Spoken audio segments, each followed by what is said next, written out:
नमस्कार, आप सभी का स्वागत है आपके अपने YouTube चैनल आओ सब कुछ जानने में। आज मैं आपके लिए लेकर आई हूँ एक नई कहानी एक नए मज़े के साथ, जिसमें हम सीखेंगे इंग्लिश ग्रामर के रूल्स। तो चलिए कहानी शुरू करते हैं। तो आज की हमारी कहानी है camels and three sons. Camels अर्थात ऊँट, एंड थ्री सन्स तो ऊँट की और 3 पुत्रों की कहानी है।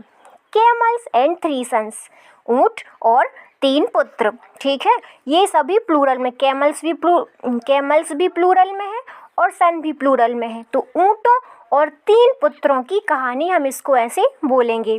लॉन्ग लॉन्ग अगो, बहुत समय पहले की बात है। There lived an old man with his 3 sons in a deserted village. There lived an old man, एक बूढ़ा व्यक्ति रहता था। एन यहाँ पर आर्टिकल है। आर्टिकल 3 होते हैं, एक ए, एन और द। तो यहाँ पर एन आर्टिकल का यूज़ किया गया है। एन का यूज़ हम वहाँ करते हैं जहाँ हिंदी वर्णमाला के स्वरों से इंग्लिश शब्दों का प्रोनाउंसिएशन शुरू होता है। जैसे ओल्ड, तो ओल्ड में आ में ओ की मात्रा ओ, इसलिए एन का यूज़ किया गया है। यदि यहीं पे डा होता या का होता या चा होता, अर्थात हिंदी वर्णमाला के व्यंजन होते, तो हम ए का यूज़ करते। तो ए और एन का यूज़ समझ में आ गया, ठीक है। An old man with his 3 sons, तो एक बूढ़ा व्यक्ति अपने 3 पुत्रों के साथ रहता था। इन अ डिजर्टेड विलेज, डिजर्टेड मतलब होता है एक उजड़ा, सुनसान या सूना। तो एक सूने से गांव में या एक उजड़े से गांव में 3 पुत्रों के साथ एक बूढ़ा व्यक्ति रहता था।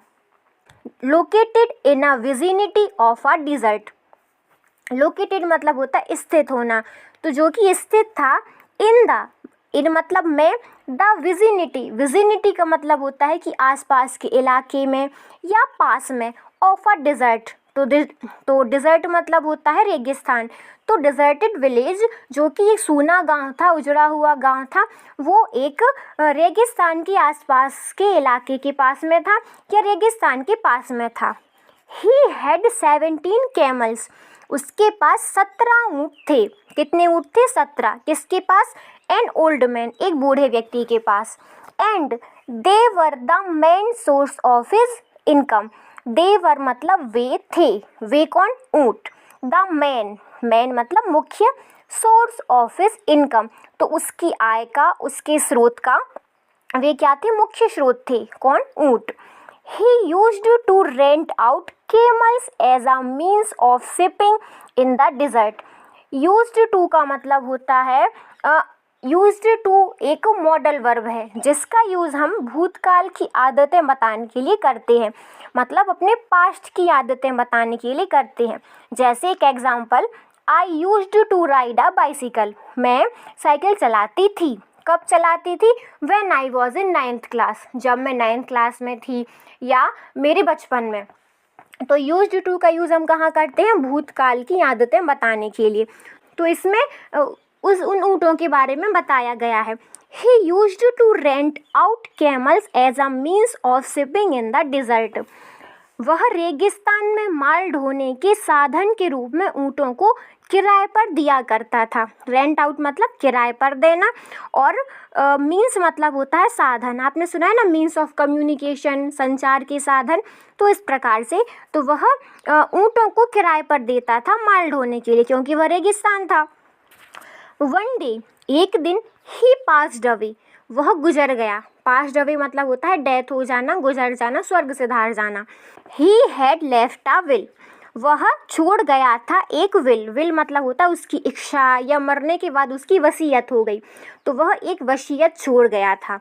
Leaving his assets for his 3 sons, मतलब उसने एक वसीयत छोड़ी थी जिसमें कहा गया था कि वह सारी संपत्ति अपने 3 पुत्रों में बांटेगा। तो 3 पुत्रों में अपनी संपत्ति बांटने के लिए एक वसीयत छोड़ गया था। आफ्टर द फ्यूनरल, फ्यूनरल का मतलब होता है अंतिम संस्कार। And the other obligations were over, after मतलब होता है बाद में, तो जब अंतिम संस्कार, और ऑब्लिगेशन का अर्थ होता है जो जरूरी काम है, अनिवार्य कार्य हैं। तो जो काम होते हैं अंतिम संस्कार के बाद में, व्यक्ति की डेथ के बाद में, वो सब काम जब पूरे हो गए, वर ओवर मतलब खत्म हो गए। The 3 sons read the will, तीनों पुत्रों ने वसीयत को पढ़ा। while their father had divided all the property he had। while मतलब होता है जबकि, या फिर दौरान, या फिर बजाय, जैसा सेंटेंस हो उसके हिसाब से हम यूज़ करते हैं। तो देयर फादर, उनके पिता ने, हैड डिवाइडेड, बांटा था, ऑल द प्रॉपर्टी, पूरी संपत्ति को, ही हैड, जो भी उसके पास थी, इनटू 3 इक्वल पार्ट्स, 3 अलग अलग हिस्सों में। तो जितनी भी संपत्ति उसके पिता के पास थी, उसने उस संपत्ति को 3 अलग अलग पार्ट्स में डिवाइड करने की बजाय मतलब 3 बराबर बराबर हिस्सों में बांटने की वजह ही हैड डिवाइडेड, उसने बांटा था, the 17 camels in a different way, उन 17 ऊँटों को अलग अलग प्रकार से उसने बांटा था। क्योंकि उसके 3 पुत्र थे तो तीनों को बराबर बराबर पार्ट्स में ना बांट के अलग ही प्रकार से बांटा था। देखो कैसे बांटा था। They were not shared equally among the 3। They were not shared, वे बांटे नहीं गए थे। हम सबको पता है कि वर के साथ हमेशा आईएनजी फॉर्म आता है, जिसका मतलब होता है रहा था, रही थी, रहे थे, इस प्रकार से यूज़ होता है। वर नॉट का यूज़ प्लूरल में और वॉज नॉट का प्रयोग सिंगुलर में होता है। लेकिन यहाँ पर वर नॉट के साथ वर्ब का 3rd फॉर्म है, तो यहाँ पर पैसिव वॉइस का सेंटेंस है।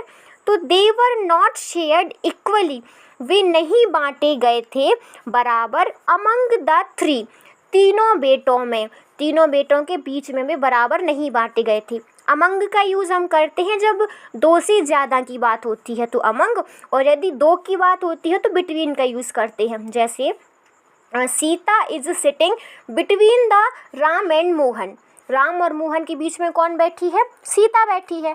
5 बच्चों के बीच में एक लड़का बैठा है तो हम अमंग का यूज़ करेंगे। As 17 is an odd number, 17 एक ऑड नंबर है, विषम संख्या है, एंड अ प्राइम नंबर, और एक प्राइम नंबर है। सभी ने मैथ तो पढ़ी ही होगी, तो मैथ में बताया गया है कि प्राइम नंबर क्या होता है। तो आप सभी को कमेंट में बताना है कि प्राइम नंबर क्या होते हैं। Which can not be divided, तो 17 एक विषम संख्या है और एक प्राइम नंबर है जो कि डिवाइड नहीं किया जा सकता। The old man had stated, old man ने कहा था या ओल्ड मैन के द्वारा मेंशन किया गया था दैट, कि द एल्डेस्ट सन, जो एल्डेस्ट है, एल्डर मतलब होता है बड़ा, तो एल्डर की जो सुपरलेटिव डिग्री है वो होता है एल्डेस्ट, मतलब बड़ा, सबसे बड़ा, उससे बड़ा और कोई नहीं है। ठीक है, मतलब सबसे का सेंस आ जाता है। द एल्डेस्ट, सबसे बड़ा पुत्र, विल, होगा, विल का यूज़ फ्यूचर टेंस में करते हैं। जो विल है सिंपल फ्यूचर टेंस की हेल्पिंग वर्ब है।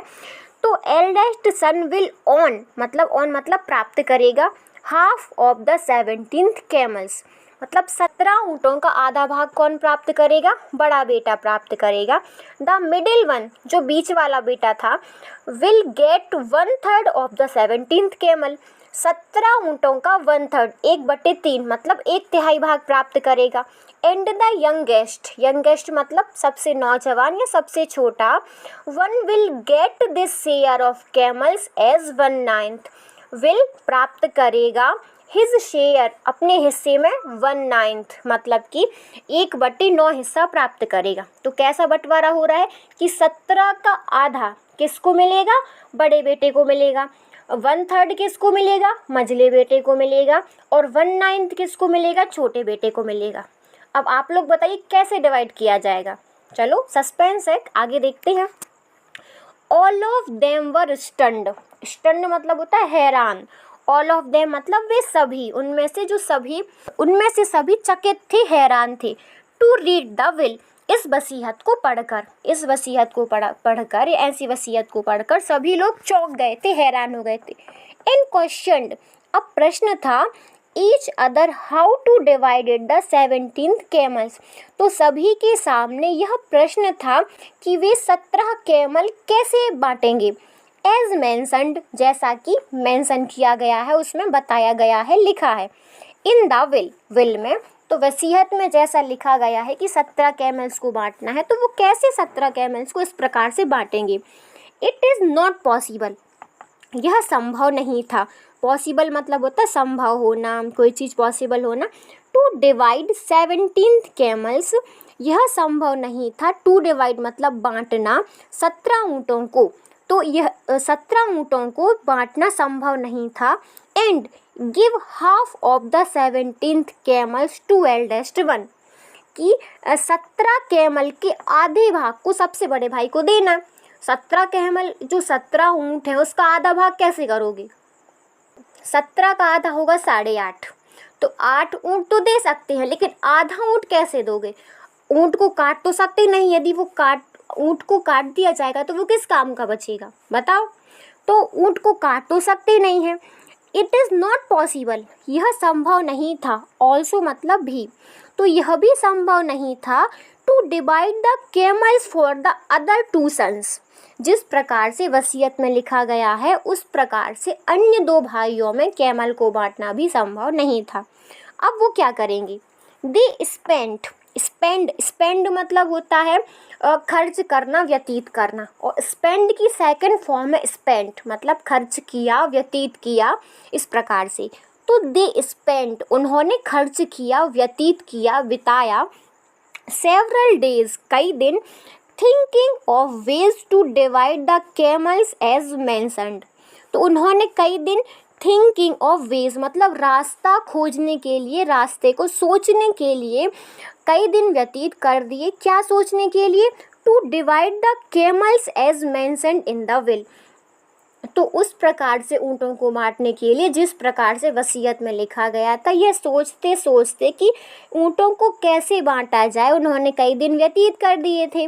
But none could find the answer, लेकिन किसी को भी कोई उत्तर नहीं मिला। नन मतलब किसी को भी नहीं, कुड नॉट फाइंड मतलब ढूंढना, तो कोई भी आंसर नहीं ढूंढ सका। They finally took the issue to the wise man in their village. They finally अंततः टुक द इशू, टेक मतलब होता है लेना, और टुक मतलब होता है उसका सेकंड फॉर्म मतलब लिया। तो द इशू जो समस्या थी, जो इशू था, to the wise man in their village, वो उनके गांव के, यहाँ पर देयर किसके लिए यूज़ हुआ है?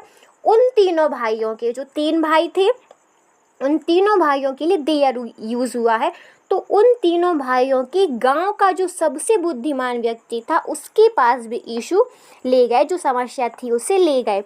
The wise man heard the problem, उस बुद्धिमान व्यक्ति ने सुना। एंड इंस्टेंटली, तुरंत ही, फाउंड अ सॉल्यूशन, और एक रास्ता खोजा। फाइंड मतलब खोजना, और सेकंड फॉर्म फाउंड, फाउंड। तो उन्होंने रास्ता खोजा। उसने क्या रास्ता खोजा? ही आस्क्ड देम, उसने उनसे कहा, किनसे? भाइयों से।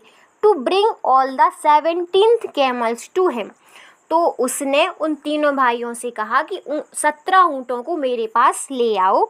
The sons brought the camels to the wise man's place. Wise man's place मतलब उस बुद्धिमान व्यक्ति का जो घर था, जो स्थान था जहाँ पर वह था, उस स्थान पर जो पुत्र थे उसके, वो ऊँट ले आए। The wise man added a camel owned by him. The wise man, उस बुद्धिमान व्यक्ति ने ऐड किया, जोड़ दिया, अ कैमल, एक ऊँट, ओन्ड बाय हिम, जो प्राप्त किया गया था उसके द्वारा। तो इसका सीधा सा मतलब ये है कि जो ऊँट ओल्ड व्यक्ति का था, उस बूढ़े व्यक्ति का था, उस ऊँट को उसने उनमें ऐड कर दिया। तो 17 थे और एक कितना हो गया? 18। And made the total number of camels 18, और अब वो ऊँट कितने हो गए? 18 हो गए। टोटल मतलब कुल, मेड मतलब बनाया, टोटल मतलब कुल, नंबर ऑफ कैमल मतलब ऊँटों की संख्या 18, और ऊँटों की संख्या को 18 कर दिया, 18 बना दिया। नाउ अब ही आस्क्ड द फर्स्ट सन, उसने पहले पुत्र से कहा, टू रीड द विल मतलब वसीयत पढ़ने के लिए कहा। As per the will, will के अनुसार, एज पर द मतलब उसके अनुसार, ठीक है। द एल्डेस्ट सन सबसे बड़ा पुत्र, गॉट हाफ द कैमल्स मतलब जितने टोटल ऊँट थे उनका आधा प्राप्त करेगा। Which now counted to 18 by 2 is equal to 9 camels. गिनती में जो 18 हो गए थे, तो 18 का शर्त क्या थी कि जो एल्डेस्ट सन है उसको आधा मिलेगा टोटल ऊँटों का। तो टोटल ऊँट हो गए 18 और 18 के आधे 9, तो 9 ऊँट किसको मिल गए? बड़े को। The eldest one got 9 camels as his share. बड़ा पुत्र गॉट मतलब पाया 9 कैमल्स 9 ऊँट एज हिज शेयर, तो अपने हिस्से के 9 ऊँट उसको मिल गए, प्राप्त हो गए। द रिमेनिंग कैमल्स वर 9, अब शेष कितने ऊँट बचे? 9 ऊँट बचे, ठीक है। The wise man asked the second son, उस बुद्धिमान व्यक्ति ने दूसरे पुत्र से कहा, टू रीड द विल मतलब वसीयत पढ़ने के लिए। ही वॉज असाइंड मतलब उसे असाइन किया गया था, उसे दिया गया था 1/3 of the total camels, total camel का 1/3 ऊँट उसे मिलना था। It came to 18 divided by 3 मतलब 18 का 1/3 भाग कितना होगा? 6 camel. The second son got 6 camels as his share, दूसरा पुत्र या दूसरे पुत्र ने 6 ऊँट प्राप्त किए अपने हिस्से के, ठीक है। अब बचा छोटा बेटा। Total number of camels shared by the elder sons 9 + 6 = 15 camels, total number कुल संख्या के ऊँटों की कुल संख्या के जो हिस्सा था उनमें से 2 बड़े भाइयों को 9 मिल गए और 6 मिल गए, टोटल हो गए 15, तो 15 ऊँट बट गए। उसके बाद the third son read out his share of camels, अब तीसरे पुत्र ने कैमल्स की जो वसीयत थी उसे पढ़ा। And 1/9 of the total number of camels, 1/9 भाग छोटे बेटे को टोटल कैमल्स का मिलना था, तो 18/9 तो हो गया 2, तो 2 कैमल्स मतलब 2 ऊँट उसे मिले। The youngest one got 2 camels as his share, और छोटा बेटा ऊँटों के शेयर में से 2 ऊँट प्राप्त कर लिए उसने। Totally there was 9 + 6 + 2 camels shared by the brothers, total जो ऊँट थे 9 + 6 + 2 कितने हो गए? और 17, तो 17 ऊँट बांटे गए भाइयों के द्वारा। विच काउंटेड टू 17 कैमल्स, जो गिनती में कितने थे? 17 थे। नाउ अब the 1 camel added by the wise man, जो एक ऊँट ऐड किया गया था बुद्धिमान व्यक्ति के द्वारा, वॉज टेकन बैक, वापस ले लिया गया। The wise man solved this problem, उस बुद्धिमान व्यक्ति ने इस प्रॉब्लम को सॉल्व किया। स्मार्टली, कैसे? स्मार्टली चतुरतापूर्वक। विथ हिज इंटेलिजेंस, अपनी बुद्धिमत्ता के द्वारा। तो उस बुद्धिमान व्यक्ति ने अपनी बुद्धिमत्ता के द्वारा बड़ी स्मार्टली तरीके से ऊँटों को बांट दिया, ऊँटों का बंटवारा कर दिया, इस प्रॉब्लम का सलूशन निकाल दिया। At the end intelligence is nothing, बुद्धिमत्ता कुछ नहीं है, बट लेकिन finding a common ground to solve an issue, किसी समस्या को, किसी प्रॉब्लम को समाधान करने का तरीका ढूंढना। एज अ कॉमन ग्राउंड, किसी सामान्य आधार को लेकर, मतलब जो तुम्हें भी मान्य हो, हमें भी मान्य हो, इसको भी मान्य हो, उसको भी मान्य हो, तो सभी को जो चीज़ मान्य है वो इशू का सल्यूशन हो गया।